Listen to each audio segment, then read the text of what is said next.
Bonjour et bienvenue dans ce nouvel épisode de podcast. N'oubliez pas de rêver, le podcast de ceux qui n'ont jamais cessé de rêver. Ici, c'est partage, authenticité et bonne humeur.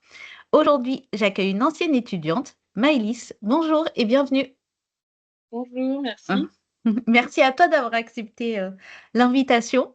C'est un petit peu spécial parce que j'ai été ton intervenante dans ton parcours d'étudiante, mais je suis super contente que tu aies accepté l'invitation. Je te laisse te présenter pour démarrer. Oui, alors du coup, moi, c'est Maëlys Bourra, du coup, j'ai 21 ans et j'ai fait du coup une licence LEA à l'UCO Bretagne Nord à Guingamp pendant 3 ans et voilà. Est-ce que tu veux bien nous en parler de ton parcours LEA? Comment t'en es arrivée là? Et surtout, pourquoi tu l'as choisi, cette formation? Ouais, bah, en fait, j'ai choisi la formation parce que j'ai découverte au lycée, juste avant de choisir justement une licence ou quelque chose ou une poursuite d'études. Et en fait, j'ai trouvé ça super intéressant parce qu'on nous parlait de stages obligatoires, donc du coup des possibilités d'aller à l'étranger, en sachant que moi j'ai toujours aimé, parler, des langues, comme l'anglais, des choses comme ça. Et du coup, je me suis dit que ce serait super intéressant d'aller, là-dedans et comme j'étais un peu perdue, je me suis dit: «Bah, c'est la seule option que j'ai». Mais finalement, bah, j'ai adoré mes 3 années à l'UCO, donc voilà. Est-ce que tu hésitais entre plusieurs formations? Ou c'est vraiment celle-là qui s'est détachée et il y avait pas d'autres hésitations? Non, il y avait rien d'autre. Franchement, dès que j'ai entendu les programmes, de la LEA, je me suis dit: «C'est fait pour moi». Et qu'est-ce que tu as aimé dans ces 3 ans de licence?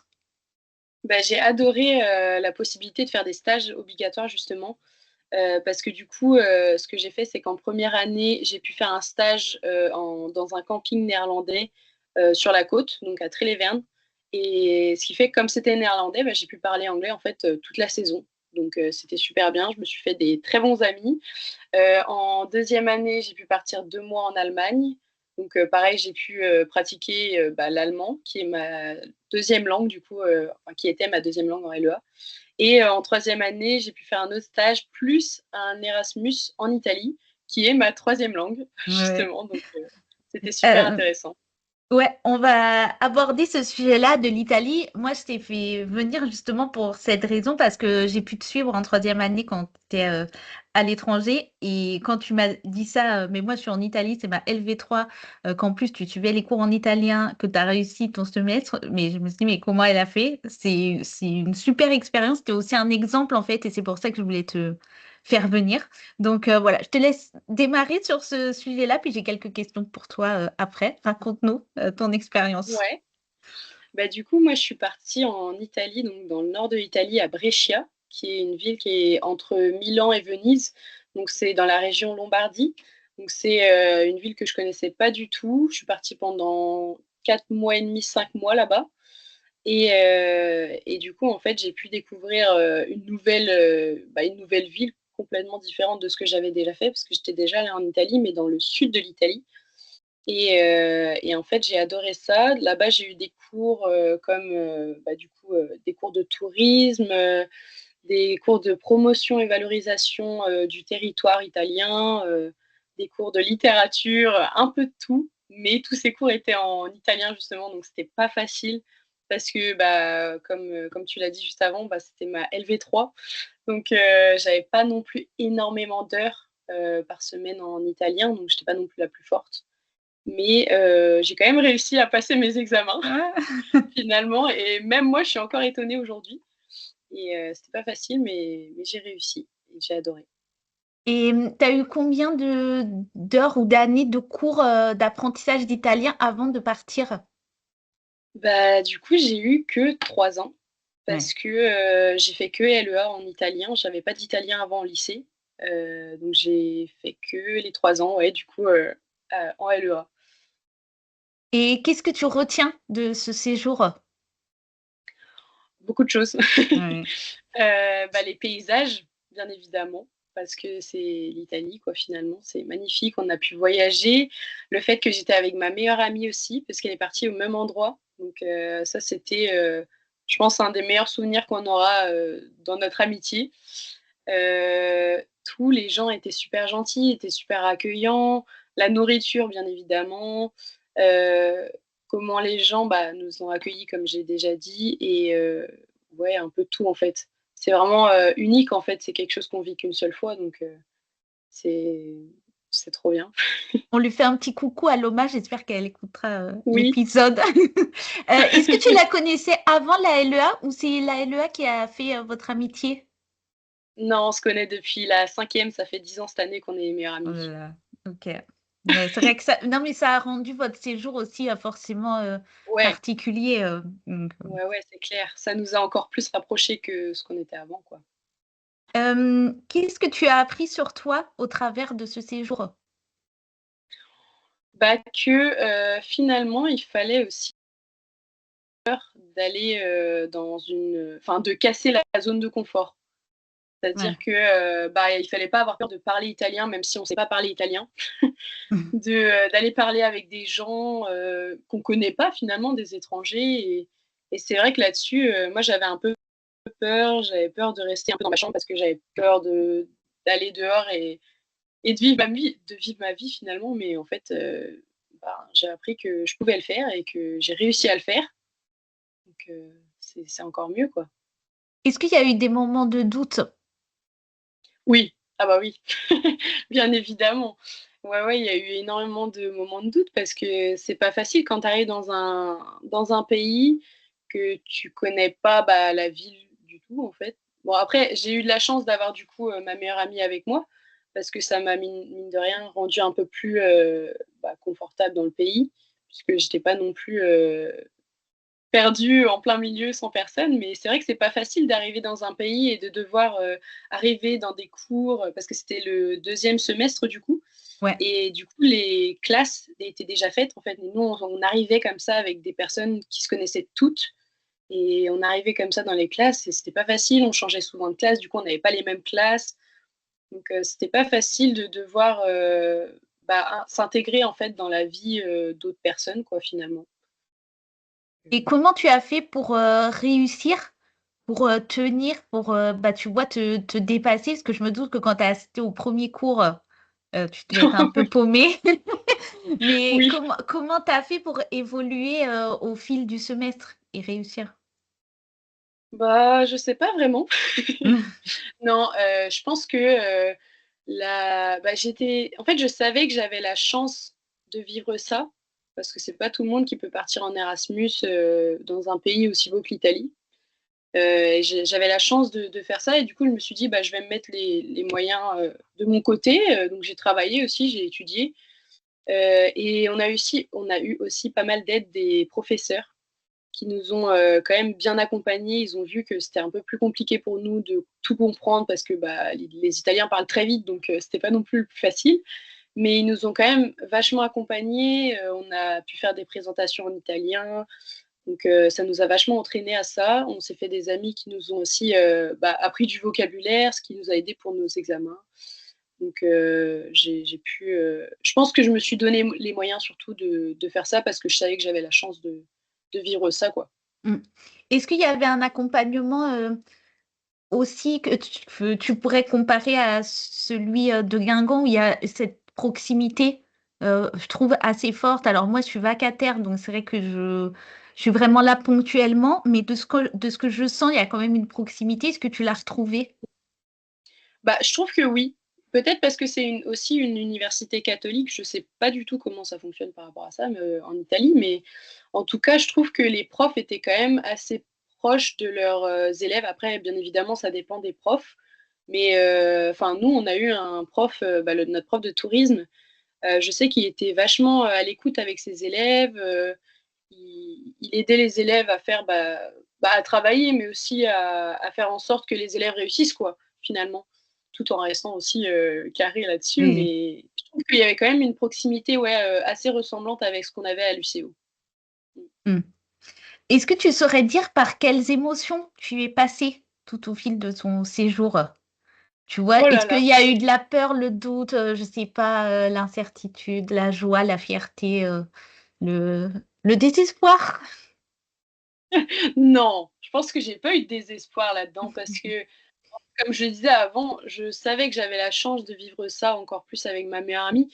Donc, dès le début, je sais que j'avais un peu peur. Quand on est parti, j'avais un peu peur, mais en même temps, j'étais super excitée d'y aller parce que je me disais: «Mais ça va être trop bien, on va vivre notre meilleure vie, quoi, finalement».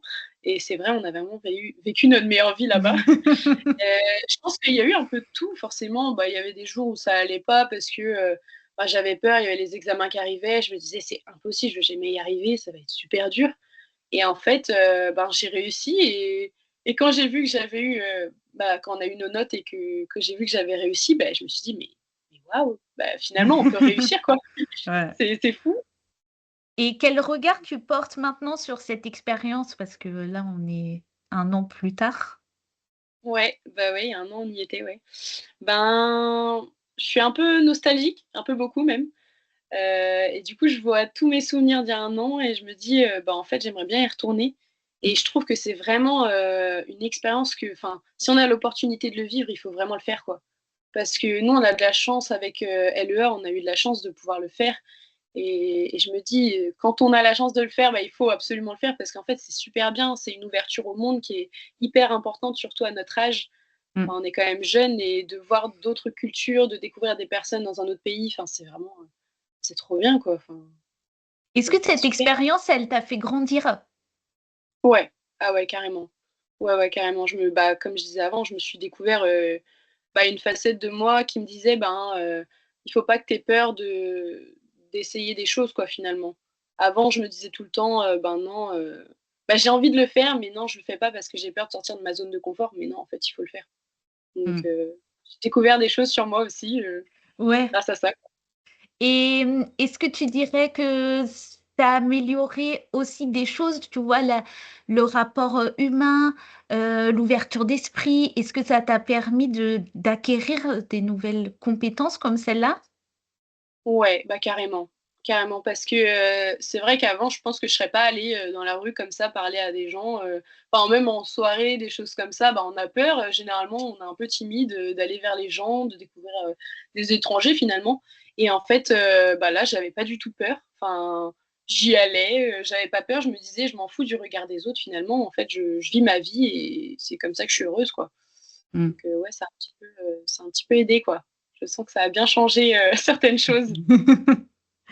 Tu as aussi beaucoup bougé autour, de là où tu étais. Est-ce qu'il y a un lieu que tu retiens en particulier? Ouais, ouais, le lac d'Iseo. C'était à quoi? Je sais plus, 30 minutes de Brescia. On prenait du train, enfin les trains à chaque fois et c'était vraiment magnifique, quoi. C'était époustouflant et en fait, au milieu du lac, il y avait une petite île où on pouvait aller en bateau et Mmh? en fait, on avait l'impression d'être, dans les tropiques, quoi. C'était Mmh. vraiment magnifique. Enfin, je me rappelle le premier jour où on est arrivé là-bas avec, Loma, on est arrivé et en fait, mais on avait envie de pleurer tellement c'était beau, quoi. C'est waouh, Et magnifique. je sais, il me semble que ta famille ou la famille de Loma ou les 2 sont venus vous voir aussi? Ouais, ma famille est venue, ouais. Il y OK, a la famille de Loma aussi qui est venue, ouais. quelques jours aussi. Mais ma famille est venue, pendant, 4 jours, il me semble.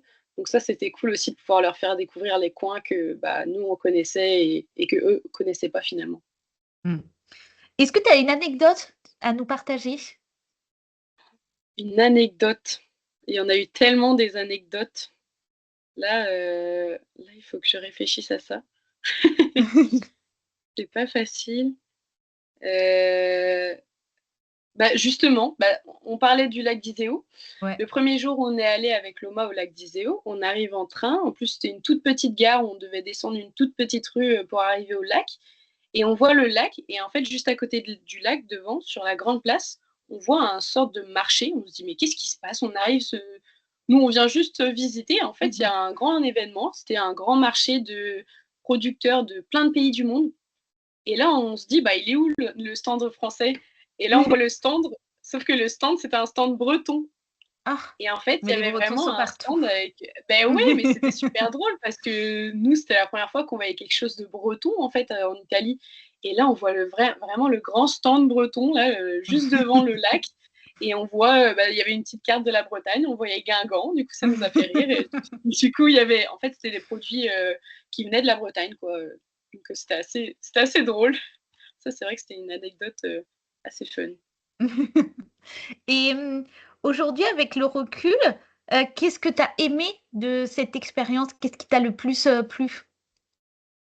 Bah, le fait d'être avec ma meilleure amie. Je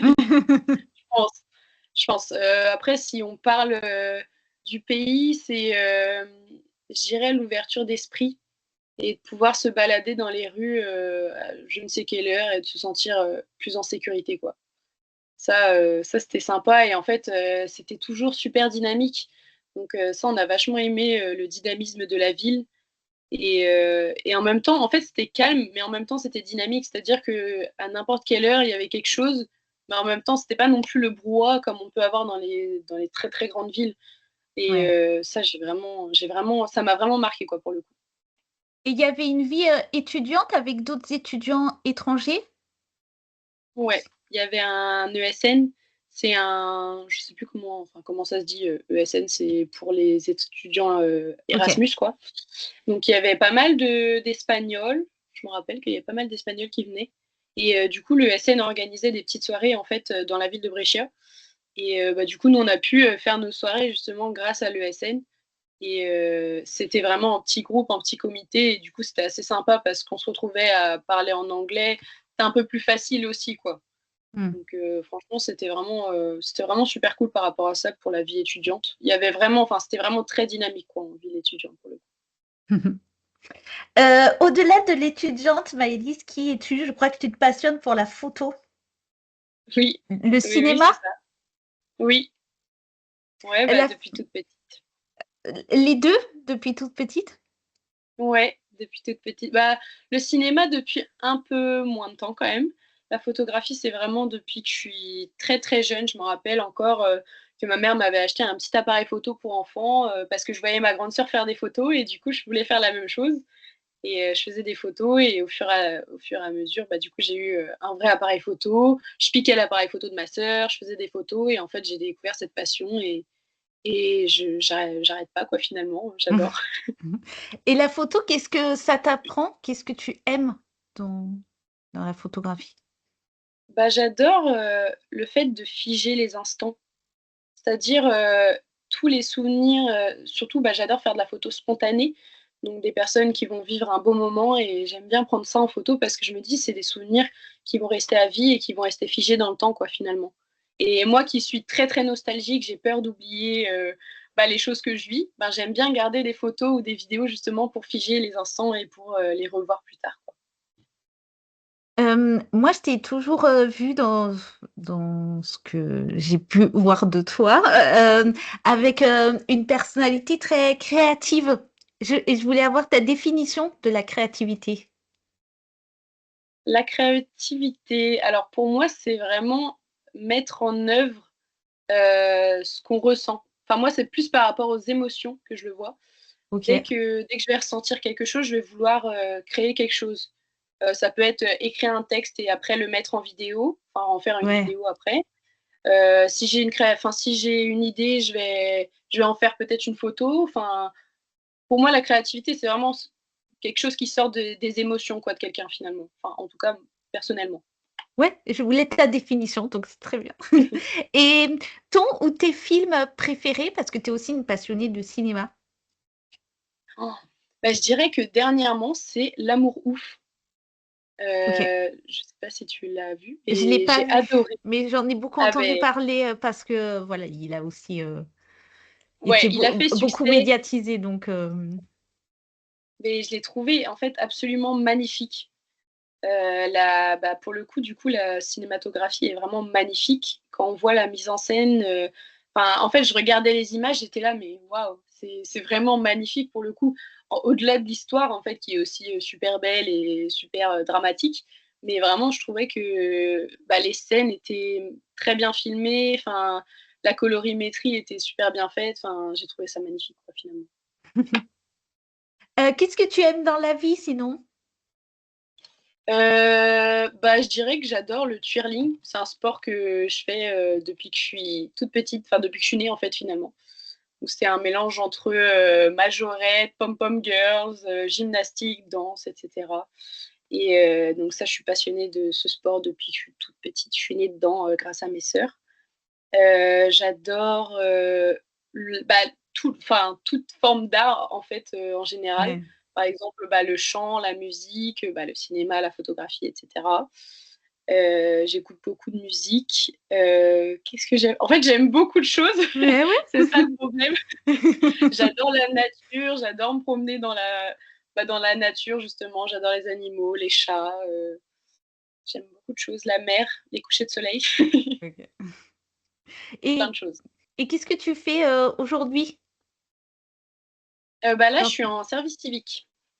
OK. Donc là, je me suis dit que j'allais faire une petite pause, après la licence parce que du coup, on rentrait d'Erasmus, on devait faire un stage et c'était hyper compliqué de penser à ma poursuite d'études. J'étais toujours un peu perdue, en fait, dans ce que je voulais faire. Je savais que j'adorais, bah, les langues étrangères, mais je me disais: «Ben, je il y a pas de métier fixé là-dessus, quoi». Enfin, c'est Mmh. très large. Et j'avais encore dans ce coin de ma tête, bah, la partie photographie, vidéographie. Je me suis Mmh. dit: «Je vais faire une pause pendant 1 an et réfléchir à ça». Du coup, là, je suis en service civique dans une école primaire qui est mon ancienne école primaire et heu et c'est super bien. J'aide les enfants, je les accompagne sur les sorties scolaires, enfin, j'ai découvert un métier qui était vraiment, super intéressant finalement, quoi. Et à la rentrée, qu'est-ce que tu vas faire? Bah, je vais essayer de rentrer en BTS audiovisuel en alternance à l'Esnevin. Du coup, je recherche une alternance actuellement, OK. mais je vais essayer, bah, si je trouve une alternance, normalement je serai prise là-bas. Voilà. Top. Justement, ça va être le moment ben, de te poser quelques questions sur comment tu te projettes dans ta vie pro. Parce que moi, au-delà d'être intervenante à la fac, je suis consultante en bilan de compétences et pour moi, tout ce qui est entreprise, vie professionnelle, c'est des thématiques qui me tiennent à cœur et je voulais aussi avoir, un point de vue, mais de quelqu'un de jeune. Non pas que je sois âgée, mais qu'on a quand même une différence d'âge et voilà, je voulais avoir ta vision parce que tu l'as dit, j'ai 21 ans, voilà, de ta vision du travail, du sens au travail, de l'équilibre vie pro, vie perso. Donc voilà, ma Ouais. première question, c'est comment tu te projettes toi dans ta vie pro future? Bah, moi je pense que je serai vidéaste. Vidéaste et photographe, j'aimerais bien, faire de la vidéo ou de la photo, dans le sport. Après si j'ai besoin de compléter dans des mariages, des choses co des moments en fait, très spontanés comme je disais. Ouais. Et c'est ça que j'aimerais bien, faire plus tard quoi, finalement. Et c'est quoi ta vision du travail? De quoi tu as besoin pour être heureuse au travail? Je pense que j'ai besoin d'être épanouie.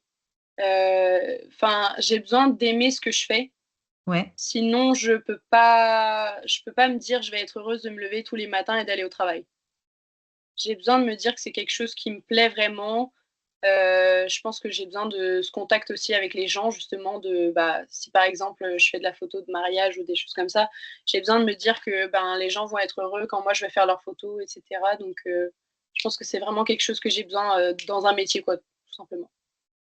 Tu as besoin d'avoir du sens dans ce que tu fais? Ouais. Ouais, ouais, pour moi ça il faut que ça ait du sens, il faut que ça fasse ressortir une émotion, bah, du coup par rapport à la photo et la vidéo. Il faut que ça fasse ressortir une émotion, enfin ouais, il y a besoin de cette recherche de sens quoi, enfin faut qu'il y ait du sens qui ressorte quoi. Mmh mh. Et le besoin d'autonomie, comment toi tu aimerais le vivre? Est-ce que, tu as besoin d'un cadre, de beaucoup de cadres ou au contraire, il faut qu'on te laisse autonome, sur des projets? Bah, ça dépend, mais je pense que là-dessus, je pense que j'aimerais bien être autonome parce que, j'aime bien trouver ma propre créativité et faire les choses que moi j'ai envie de faire, quoi. Après je sais que c'est pas facile, au début quand on commence dans certains métiers, mais plus tard si je suis vidéaste ou photographe, j'aimerais bien avoir, ma propre vision des choses. Après bien évidemment, c'est bien d'avoir, des conseils aussi à côté, mais en termes d'autonomie, j'aimerais bien, ouais, être, assez autonome, quoi. Et l'équilibre vie pro, vie perso, tu en penses quoi toi? Ce serait quoi te no ton organisation idéale? J'ai aucune idée de ça pour le moment, mais je pense que c'est très important d'avoir une bonne balance entre les deux, dès qu'on rentre à la maison, de couper tout ce qui est par rapport au travail, quoi. C'est-à-dire le téléphone, l'ordinateur, etc. Je pense que dès qu'on est à la maison, il faut vraiment couper là-dessus, quoi. C'est super important pour moi. On entend beaucoup de choses sur le rapport au travail, de la génération dont tu fais partie. Qu'est-ce que toi, justement, tu réponds à ça?